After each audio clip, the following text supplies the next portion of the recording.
so excited for this. We have a very special guest on our podcast today. We got Dr. Iain Campbell, a leading expert in metabolic psychiatry and the Baszuki Research Fellow at the University of Edinburgh. Dr. Campbell holds a PhD in global health and is a principal investigator on a groundbreaking pilot trial exploring the benefits of a ketogenic diet for bipolar disorder. With over 7 years of personal experience utilizing ketogenic metabolic therapy for bipolar disorder, Dr. Campbell brings a unique perspective as he understands both the challenges and the transformative potential of this therapeutic approach. He also co-hosts a podcast called Bipolar Cast, where he shares his own experience with bipolar in hopes to help transform the way we publicly talk and think about serious mental illnesses. Dr. Iain Campbell, welcome to the show, man. Great to be here. Thank you for having me. Man, this is going to be an amazing conversation. I can tell already. Dr. Iain is here with us today. He has a wealth of knowledge about metabolic psychiatry. Thank you. Yeah, I'm a great fan of the podcast. I always see it on YouTube, and my friend Zoltan Sanaya, who's also a collaborator with us on scientific work, I know was a guest, and he was very excited to share about the podcast, and I'm glad to be on. Yes, so Dr. Zoltan Zernay is a wealth of knowledge as well with the topics that we talked about, and it was a great conversation. If you guys want to check that out, you can. I believe it's episode 122. I believe. So, metabolic psychiatry. You might be hearing a lot about metabolic psychiatry the past few months here on this show, and it's quite new to me and new to us. And Dr. Iain here is here today, not only to talk about that, but also about his own experience with his own mental health struggles and how he was able to reduce his own symptoms through the ketogenic diet. Let's do this. Before anything else, though, your personal experience with bipolar disorder is fascinating. Tell us a little bit about that journey and how did you find yourself in that field of metabolic psychiatry too? Yeah, so when I was growing up, I suffered from mental health difficulties, and these started off as kind of what I now recognize as episodes of depression. And it's the way I describe it. It's funny, actually. I was thinking about this just today because I was at the beach with my family, and one of the first times I recognized it was like going to the beach in Scotland with my family, and I could see that everyone was having fun and interacting and enjoying this beautiful sunny day. And I thought, like, why? Like, I don't feel the same way. I know that all this is good, and I can see logically this is a great day, and we should all be having fun. But I just felt like I was behind a glass wall that I couldn't connect to that experience, and I wondered why that was. And it's very frustrating as a young person to experience that. And then as time went on, these kind of depressions became much worse for me. And I noticed at the same time that during high school, this was being accompanied by like severe metabolic dysfunction. So my way of like trying to engage with this when I was younger was I didn't understand why I had such a different experience of life to everyone I knew. I was going through like very severe depressions where I couldn't leave the house and I couldn't function, and I had suicidal thinking, and then I would go through these like highs where I'd be very productive and like creative, and I couldn't understand, I just sort of assumed that everyone must be like this in some way, but they all kind of hid it. And eventually I realized this wasn't normal, and I started going to doctors and trying to understand what was happening. And my way actually at the time of engaging with it was through music. I liked writing music about my experience because it was a way to kind of describe like this unusual experience of life when you can't describe it through words. So I became actually a songwriter for Universal Music. I was actually at the age of 21. I was signed by the president of Universal Music here in England, someone called Darkest Beast, and he gave me the shot to become a record producer. And that was my first career, was producing records at Universal Music. And I worked for a film composer, and I did orchestration, and I used music as a way of trying to understand this illness. But at a certain point, I realized that this was becoming so severe. Bipolar is progressive, and it becomes worse over time. I realized that I wasn't going to survive this, and I realized this whilst I was working for a film composer called Harry Gregson Williams. He's a sort of like a Hollywood film composer, and he was working on string scores, and I loved working as his assistant. But I also was going through these like extremely severe depressions where I couldn't function, and I would be catatonically depressed, which is where you actually can't move or leave the house, or like, it's really a kind of depression that's of a different magnitude than what is often described as depression. It's like with bipolar, it's really severe. It feels uncomfortable to be alive for weeks on end, and that's why people unfortunately commit suicide because the physical aspect of the condition is so strong. The physical sensations, the lack of energy, the rushing suicidal thinking is extremely intense during bipolar depression. And so I realized that I really needed to do something, and I started trying everything possible. I was taking different medications, I was trying different types of exercise, like extreme exercise, like meditation. I was reading philosophy. I was trying from every different perspective to do something about this, because for me, I had a wife and I wanted to have a family, and I really felt like if I'm gonna be able to, I'm just not gonna be able to do this. Like I'm not gonna be able to have kids if I can't figure this out. So eventually, I just tried so many things, and nothing worked for me, and I kind of got to a point of frustration where I felt like there's nothing I can do about this. And I remember starting like a Google Doc on my computer, and it just said, I just titled it with the word fight, because I was like, I just don't know what to do, but I need to like do something to fight this. And I started writing down lots and lots of ideas in this Google Doc, and one of them was just that I should try and lose weight. I was like 50 or 60 pounds overweight, and when my symptoms were, very bad when I was young, I was also putting on a lot of weight gain, as people can do with bipolar disorder. And so I just decided that I would try to get healthy, as physically healthy as possible, and lose as much weight as I could. And I Googled online, and I found the Atkins diet, and I just saw that a lot of people were losing weight through this. So I thought, okay, I'm going to be super depressed for the rest of my life, but at least I'm not going to be like, hugely overweight and depressed. I can try and like get myself like physically healthy. So so I started doing this Atkins diet, and I had no idea. I was doing it very strictly. It was very like close to a ketogenic diet the way I was doing it. And yeah, within a few days of strictly going on this Atkins diet, I felt a massive shift in how my brain was working. I was sitting on the bus one day going to work, and I remember thinking, like, I've never felt like this before. My thinking is very clear, and I'm like, and I'm not like, it was very hard to understand what was happening at the time. But I realized, I mean, to describe it, it was almost like I'd been living on this, like looking at this black and white TV set my whole life. And then suddenly I was seeing everything in color, and it was sort of high Wow. definition. And I thought like, but it wasn't like, it wasn't like when you get hypomania, when you go high, but it was just calm. And I was thinking clearly about things.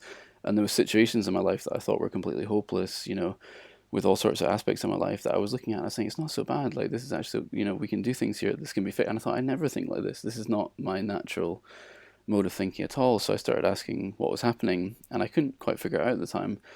But as a few weeks went on doing this diet, I realized that, it's really the diet that it's the only thing that I've changed. And I was saying to my family, and they were noticing that I was different. And I was saying, like, I think it's something to do with this diet that I'm on. So I started looking into what Atkins diet does, and it puts you into this state of ketosis where you're burning fat. And then I realized that this is a therapy for epilepsy. So the medications we use to treat bipolar are the same medications we use to treat epilepsy. And I thought, how interesting that ketogenic diet is a therapy for epilepsy, and we're treated by epilepsy medications. So that was what really got my interest going, and I started doing a more strict, like medical epilepsy form of ketogenic diet. And this led to even further improvement, which was to the point where I was then able to function just essentially, I wouldn't even say like a normal person, but even more than I was when I was younger, when I wasn't unwell. Yes. And so I thought, I'm going to study this for the rest of my life. Like I thought I would have this for the rest of my life, and it would get worse and worse and worse, and I would, go down. Unfortunately, I've lost family members to suicide. This mental health runs in my family, and it was really a surprise to me that I could be well and function. And so at the time, I went back to working in the music industry because this was my career. And actually, you won't believe this, but I became the music producer for a game called Grand Theft Auto. I worked for a company called Rockstar Games. Yes. And I worked up from becoming a music engineer there to become the music producer for Red Dead Redemption and Grand Theft Auto. And I worked on Red Dead Redemption 2, and this was like an incredibly complicated project with a lot of work. And I was able to manage it completely fine. I was able to perform at a very high level in this company. I thought, this is really unusual for me to be able to sustain function for this long. And so I also, at the same time, used that to largely self-fund a PhD, which was in where I was looking at how to involve the public in research. I couldn't get any funding for keto projects. I applied to the NIH. I applied to all the traditional funders, and there was no interest in this field at the time. It was like completely new to everyone, and they were like, "There's no pilot studies." So I was like, "How do we get a pilot study done? Like how do we start making this a field?"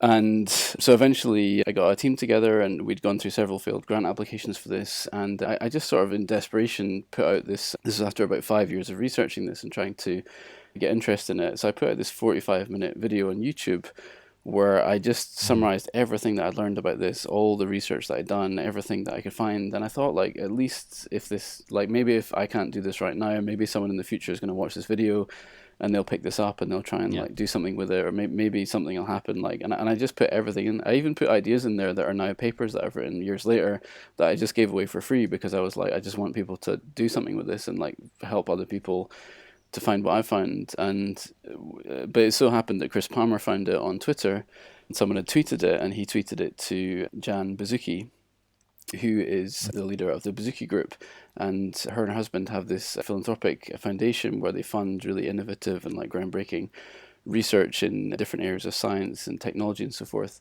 And so they got in touch and they said, this is what happened to our son. Our son, Matt Baszuki, he had like severe bipolar disorder. You can hear interviews on YouTube about this where they describe in detail going through years of hospitalizations and very severe episodes and going through loads and loads and loads of different like healthcare providers to try to fix this. And in the end, they ended up working with Chris Palmer on a ketogenic diet and some dietitians, Denise Potter, and he got better based on this ketogenic diet.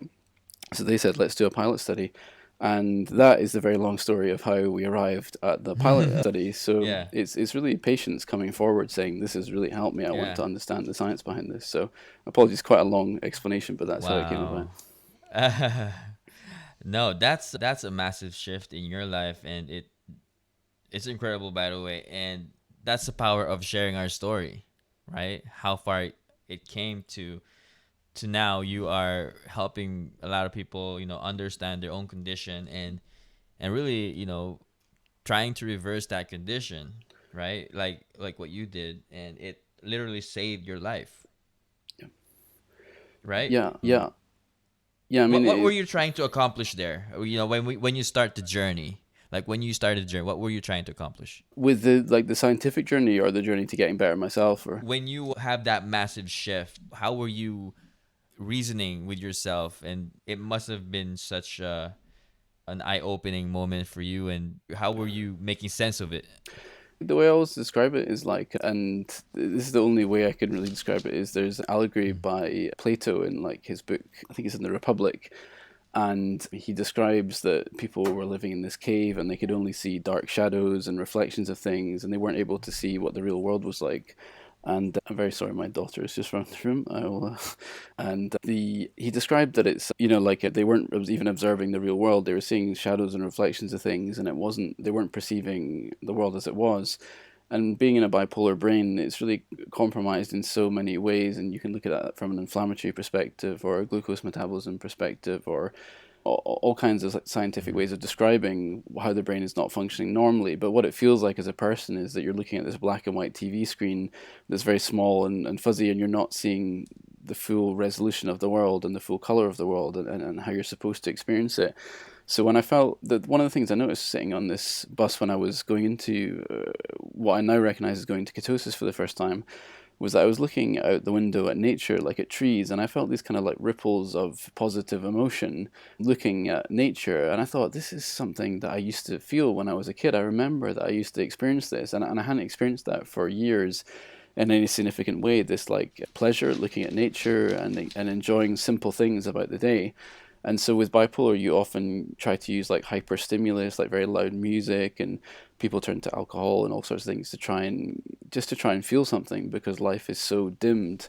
And just to feel such enjoyment of looking out the window, looking like just simply at nature, or having a conversation, or these things were not. You couldn't feel or experience them when you're unwell with bipolar. And so to experience these simple pleasures of life was quite remarkable to me. And I started to, over many weeks, realize that I'd been living in a sort of like this, almost like this cave, looking at the shadows on the wall versus looking at the real world as it is and how people normally experience it. So Plato's allegory of the cave is how I typically describe it. And another way of thinking of it would just be like looking at this black and white TV screen. Everything's fuzzy and faded, and you can't really get a sense for what the world's actually like. And then suddenly you have this full color widescreen TV when I was in ketosis, and it really is that dramatic a shift. And one of the things that convinced me about it was I was going into ketosis through doing this Atkins approach and becoming more and more strict with it, moving towards a classical ketogenic diet. But one of the times I really knew that it was ketosis was I started taking MCT-ol, these MCT-ol supplements that induce ketosis. And I was taking the C8 one, which kind of generates the most ketones. And I was still coming in and out of ketosis and learning what was happening. And when I was out of ketosis, I could be in like this severe depression, and I would take MCT-ol, like 2 or 3 tablespoons of it, and I would shift. It would, within 30, 45 minutes, I would feel myself start to lift out of that depression. I thought, this is really, it's almost like I've been given a dial on this depression that I can turn up and down a little bit, and I'd never had any control over this symptoms in any meaningful way. So to have a sort of like even any level of control over that symptoms through MCT-ol was quite fascinating to me. And my wife would say, like, you seem different, like you seem much brighter, you're more alert, you're like, you seem less, depressed, and like you seem more outward focused when you're taking MCT-ol. So this was what really clicked for me, was like, oh my goodness, this is about ketone levels. And I started measuring levels, and then and then from there on I was going into much stricter ketogenic diet. So does that mean you are not able to metabolize glucose, like when you're just taking MCT-ol like that? So there's really good evidence in bipolar that the brain is not metabolizing glucose in a normal way. And this is through like MRS brain imaging, it's through metabolomics, and one of the kind of primary markers of this is increased lactate in the blood of people with bipolar and in the brain. And this indicates that of course, the glycolysis pathways are running in overdrive because normal energy production is being disrupted. And this is present in the cerebral spinal fluid of people with bipolar, indicating this is happening in the brain, and it's present in the serum, which indicates it's happening in the body. And there's also, there's a number of different ways you can look at it, but mitochondrial dysfunction is a central research theme for the past 50 years in bipolar disorder, and there's a fantastic review of this by Keto and Kim, Mitochondrial Dysfunction in Bipolar Disorder, where they lay out the kind of case for this. So it's really clear that there's something wrong with the way energy is being generated in the body in bipolar. But this isn't like a new scientific observation. This goes back to Emil Kraepelin, who was one of the very first people to categorize bipolar as a separate illness. And he was writing over 100 years ago that the character, he was observing patients in hospitals, and he was looking at what is the difference between all the different kinds of mental patients, and he was the first one to kind of categorize them properly. And he said that the characteristic feature of bipolar is this intense energy during mania. Like they're able to work all night, and they have endless energy to perform tasks. And he said his exact quote was, the conspicuous lack of energy in the lack of energy in bipolar is very especially conspicuous, because he was noticing they couldn't even get out of their bed, they couldn't move, they couldn't perform basic functions. So he saw this very much as a disorder of energy in the body, and he wrote about this very early on. And this was followed by Jean Fauret, who wrote a paper called La Folie Circulaire, which is about circular energy dysregulation. And he was saying how there's a secular pattern to the activity and energy in people with bipolar. So going right back from the earliest clinical observations right up to the modern day science with mitochondrial dysfunction, energy dysregulation has been a core feature of this condition. And yet almost none of the treatments we give for it currently are focused primarily on energy regulation in the body. So basically the lack of energy dysregulates all of the cell-to-cell communication, because they're not getting enough energy when you're not in ketosis. Yeah, so I think that if you look at the mechanisms of action of lithium, for example, I have a paper on this called Lithium and Insulin Signaling. And if you line up all the kind of major targets of lithium that, like, for instance, pharmaceutical research has focused on the last, 60, 70 years, they're actually very intertwined with energy metabolism mechanisms. So the GSK3 and the phosphatidylanosytol cycle, all these mechanisms that lithium acts on are to do with energy regulation, glucose metabolism in the body. And I think that my personal view, and I think it's well attested to in the science, is that there's a problem with how energy is regulated in the body and the brain in bipolar, so that it goes very, very low to a point where the person can't function, and it also goes very, very high to where and that can result in either the person being very high functioning, or it can result in them becoming manic or psychotic or ending up in hospital.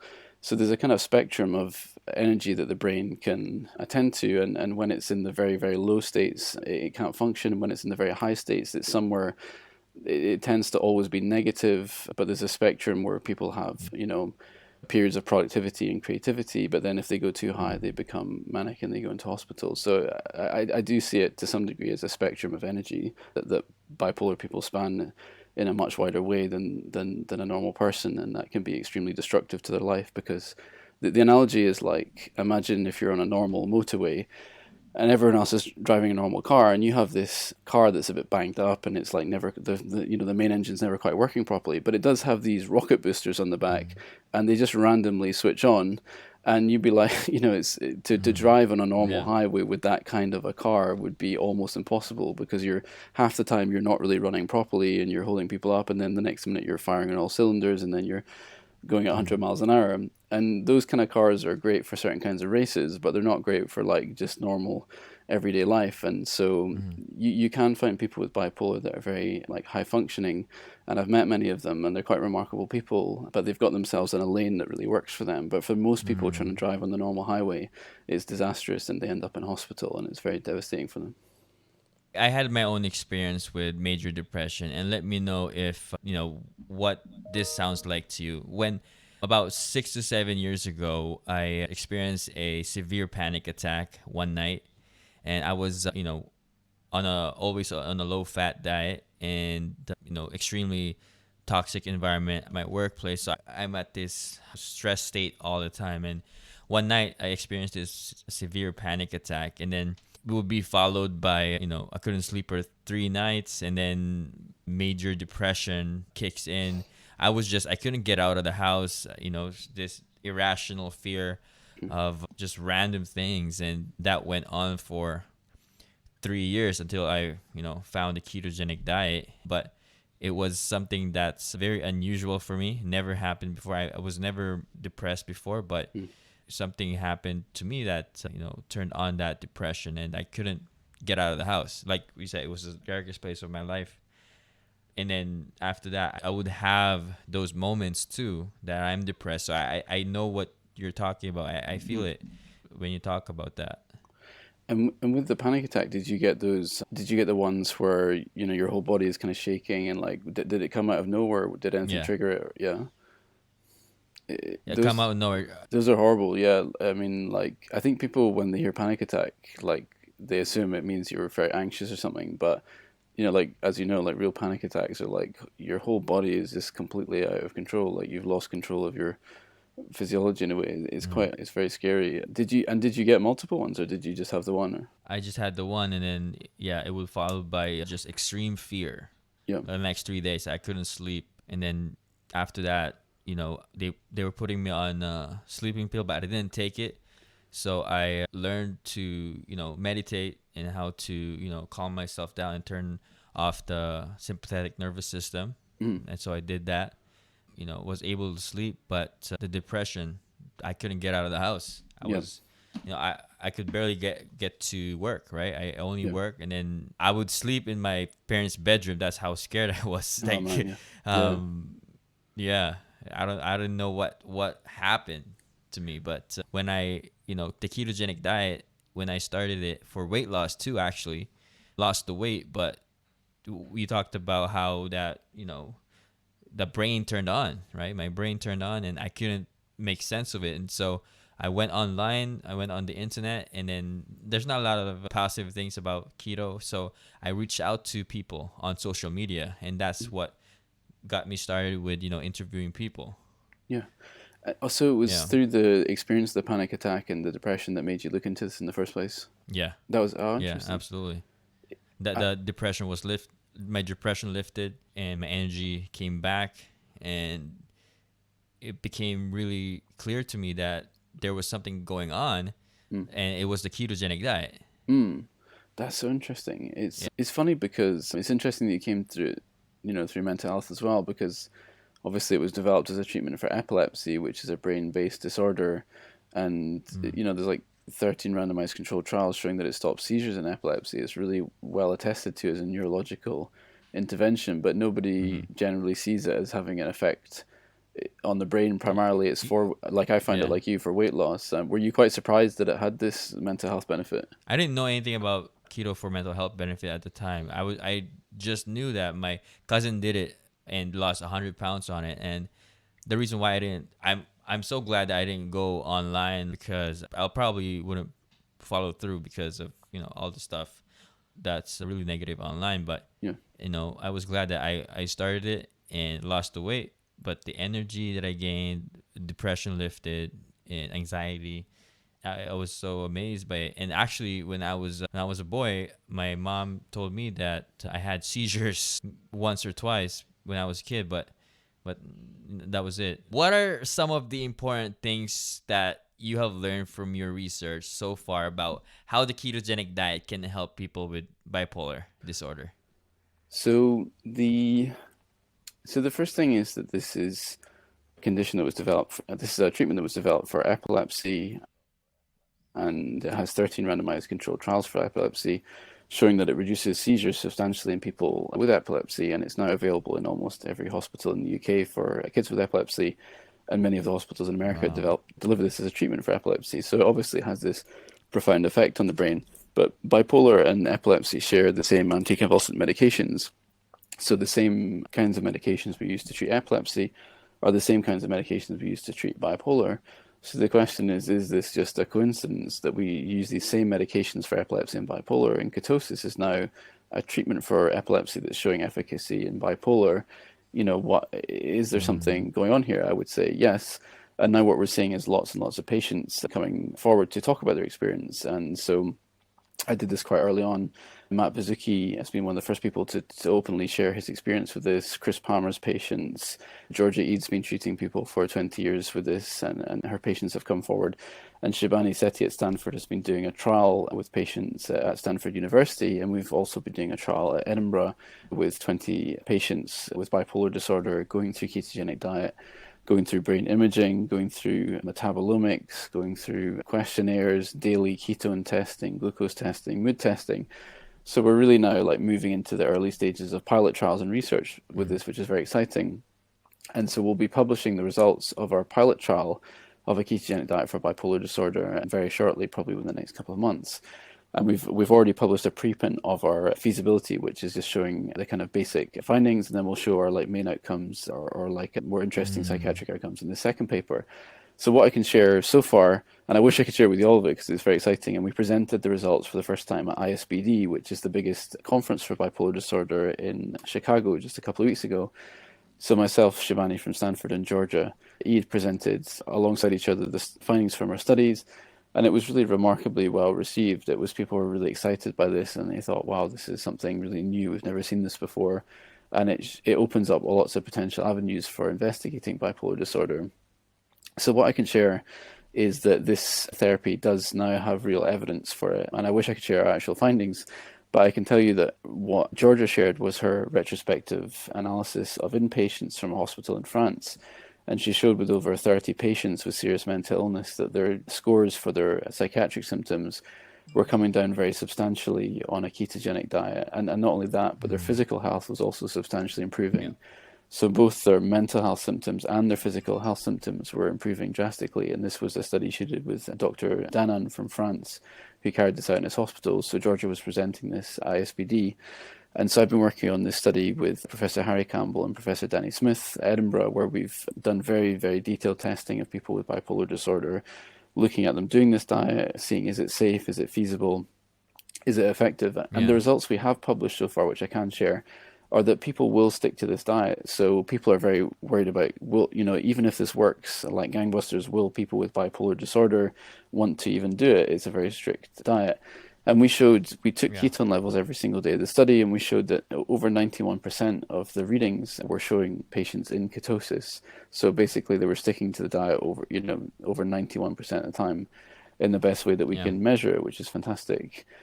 But we also find very, very interesting findings in how this affects their mood and their anxiety, their psychiatric symptoms, but also a lot of traditional measures we use as biomarkers in bipolar disorder, which we'll be publishing in our next paper, which I think are very exciting and it should be very interesting for any scientist that's interested in bipolar disorder, because these are these findings indicate mechanisms that are shared between epilepsy and bipolar disorder, and I think that's very fascinating.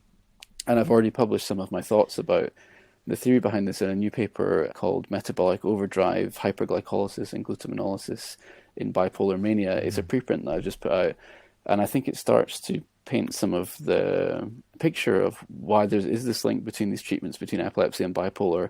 And this is a really interesting development in bipolar research. In my mind, it's one of the most interesting developments to happen in bipolar research, because we're now starting to see what is this. There's a shared pathophysiology with epilepsy, there's shared treatments with epilepsy, and now we're starting to see some of the underlying mechanisms, I think, becoming elucidated through this research. So I think the next 10 years of research in ketogenic diet will show what the patient experiences are reporting, but I think it'll also reveal underlying mechanisms about the condition that we've never understood before, and that's a very exciting time for science and a very exciting time for treatment.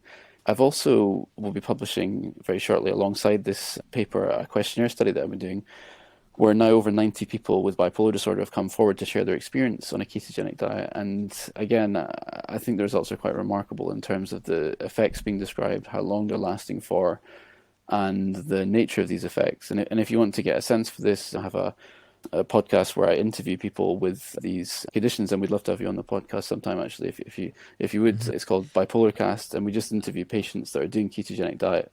That would be fantastic. And we just ask about their experience, and so you can hear over 20 hours of patients and clinicians talking about their experience with ketogenic diet for bipolar disorder. So that this is something that patients are talking about. It's something we're having pilot studies in science done for. And it's something that ultimately, I think, will reveal underlying mechanisms about the condition. I have a feeling that you love your job. Yes. Man, you wouldn't find a more driven researcher. I just honestly, like, I can remember times where, I just was non-functional, like not able to live life. And it's so frustrating when you're a person who wants to, like, contribute to the world, and so especially when you realize that there's things you'll never be able to do, like have a family or like it's embarrassing, to be in that situation. I've been there, and I've been like in all kinds of like really there's been times in my life it is where life changing. It is 100%. There's times when I've not been able to stop thinking suicidal thoughts like for weeks on end, and now I'm living a functional life, and so all I want to do is like I wake up every morning and I say to myself, I first of all think like, what am I going to do for my family today?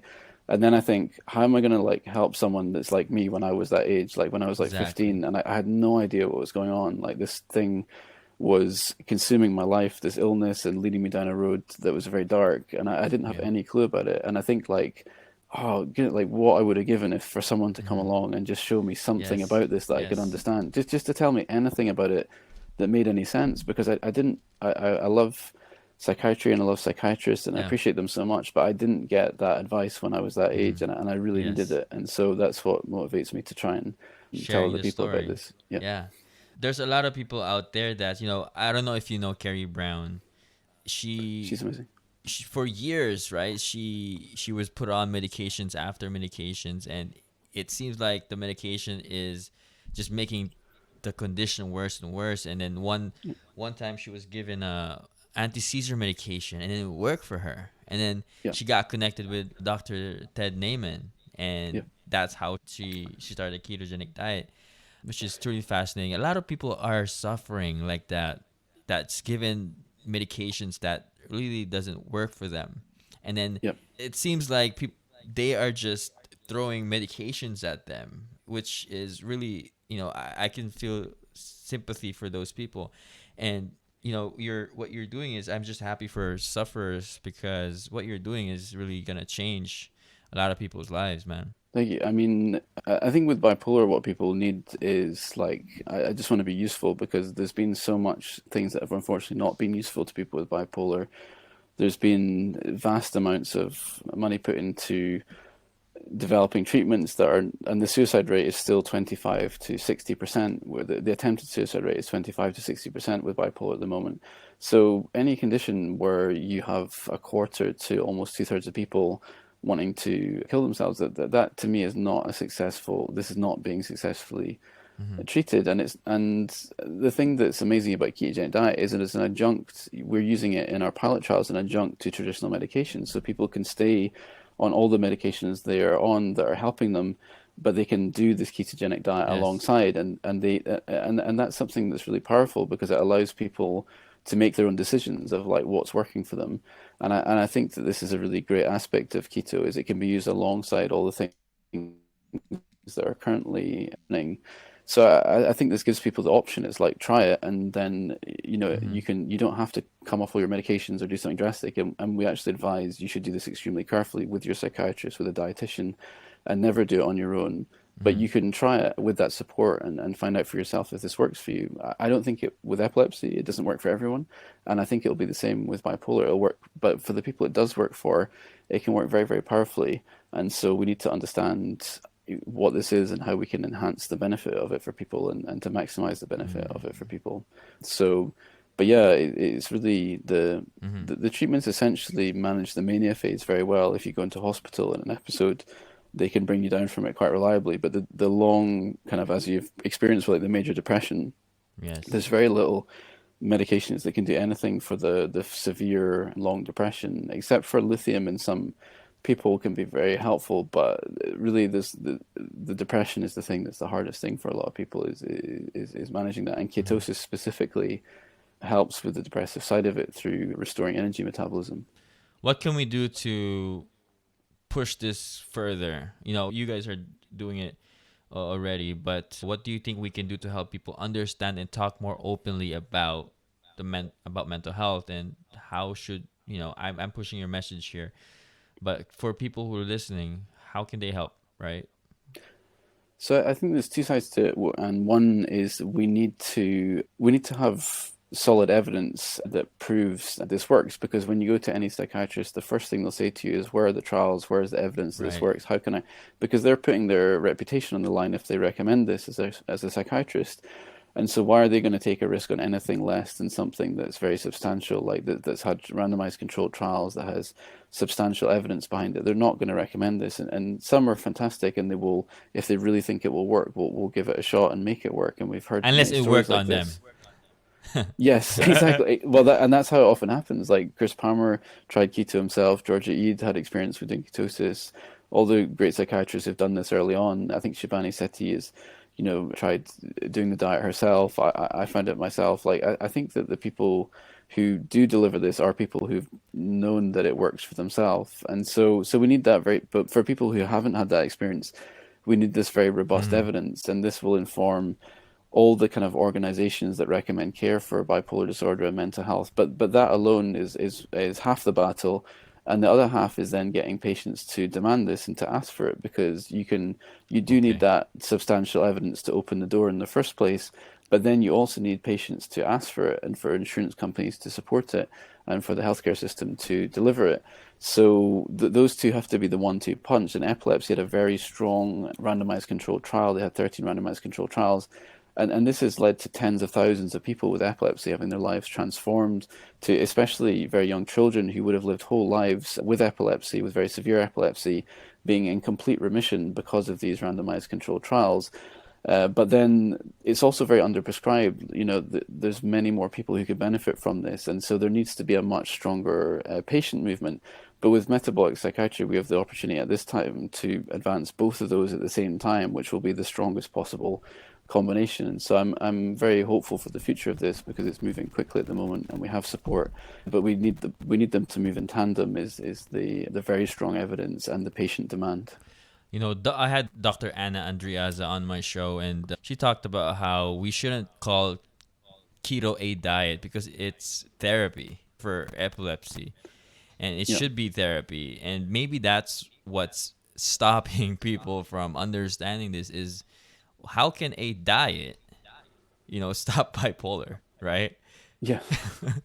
And totally. It's like, I was saying this at the ISBD conference a couple of weeks ago. I was like, this is like, it's like a state of human physiology. It's like been around for hundreds of thousands of years. Like anytime someone fasted, any of our ancestors fasted, they would have been in ketosis. It's not like some new diet we just invented that's like, oh wow, look at this new fad diet. It's like, this is a state of human physiology that's part of our evolutionary biology and our makeup. It's not like it's just funny how people think we invented ketosis. I just had an idea. I'm gonna stop talking about this as a diet. This is a therapeutic approach for mental illness, mental health, right? For brain health. He said, Yes, Dr. Anna said it's not mental health. We should talk yes. about it as brain health, right? Yeah, it's neurology. It is, and the mechanisms are Mm. very powerful in the brain. And so, absolutely, Anna's an amazing scientist. I have so much respect for her, and she is one of the pioneers of mitochondrial Oh research yes. in bipolar disorder. So the energy thing is so central to her work, and it's really exciting to see what they'll discover with this mitochondrial Yeah. research over the next 10 years. I'm just excited for this. I'm just excited for metabolic psychiatry, and I'm excited for you guys. There's you guys are gonna help a lot of people, and it's kudos to you guys. And whatever I can do to push that message, I will. Absolutely, and thank you for sharing your own experience with the mental health and ketosis because it's really it's just amazing how many people I speak to that came to it initially through the mental health thing, realizing those maybe they approached it for weight loss, but like it was the mental health things that made them stay. So I found it really fascinating, and that maybe we'll find out this is particularly effective in the brain. I think we will We start will. to learn more about that. We Yeah. will. We will be remiss if I didn't ask you this question. What advice would you give to someone with bipolar disorder who wants to feel better and just take care of their overall health right now? I think you have to decide that you're gonna get better. Like I think there has to be a decision point because it's so brutal. You really have to like at a certain point decide with the 1% energy or like the half a percent or a quarter of a percent energy you have to commit internally to recovering from this, and you have to say I'm absolutely committed, and there's no way I'm now blocking off all of the options and I'm burning my bridges and I am going to recover from this because that then leads you to use the very small amount of energy you have in the right ways towards prioritizing your recovery. And I think that it might feel impossible or like it's absolutely you're in the worst. I've definitely been there where it feels completely hopeless, like there's no way that you're going to make it, and that's absolutely not the case. Your brain is in a state of there's inflammation in your brain. It's not processing energy in the best way, and when you get it working the right way, you'll see that this is not the way your life is going to turn out. But you need to commit to that step of Mm-hmm. getting there. And I think that I would just encourage people that treatments are going to get drastically better over the next 10 to 20 years for mental health. We're really making progress in lots of different areas of research that I think are going to change the way we treat these conditions. So hang in there and use your family for support and try to find a psychiatrist that would support you if you want to try ketosis as a therapy like I have or like many other people with bipolar are using. Find a psychiatrist who will support you in it. Find a dietitian who will work with you. Don't do it on your own because this is a serious, like you were saying, Lawrence, like a serious metabolic therapy. It's not just a diet. It really changes the metabolism in your brain. And so I would say work with people who can support you in it and have hope because I think that we really are making progress in this field. And we're gonna link all the support down in the description box below, guys. If you are going through something, we'll share that link to you. And Dr. Iain Campbell here is a wealth of knowledge. You do have your own blog, right, as well? I have the main place Mm-hmm. you can find me is on Twitter. I Mm-hmm. tweet regularly, Okay. Iain Campbell, PhD, and on Bipolar Cast on YouTube. If you type Bipolar Cast, Mm-hmm. I interview people with a friend Matt Baszuki looking at bipolar disorder and ketogenic diets and metabolic therapies. Awesome. We'll link everything down in the description box below, guys. Get on it. Dr. Iain Campbell, thank you so much for coming on and sharing your story. It's really hopeful for a lot of people here. And, kudos to you guys for pushing that message. And, just really have a lot of respect for you guys. Thank you so much. It was an honor to be on the show. Thank you for having me. Thank you. Dr. Iain, bye bye. Thank you.